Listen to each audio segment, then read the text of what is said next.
ба саҳнаи адабиёти муосир ворид шудан дорад. Аз китобаш пайдост ки ашъораш хеле фароғ аст. Офаридаҳои ӯ ҳам аз ҷиҳози мазмуну муҳтаво ва ҳам аз ҷиҳати бадеият хеле пурмуҳтавост.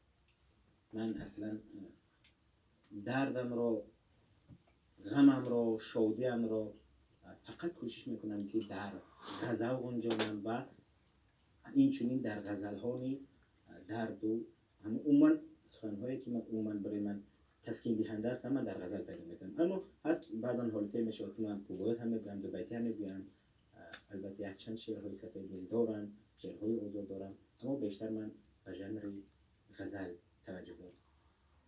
مؤلف کتاب سعادت از زیرودت با سایه‌دستی عظیم مهرآور مسجوحی به کتابخانه سفینه تقدیم گردید.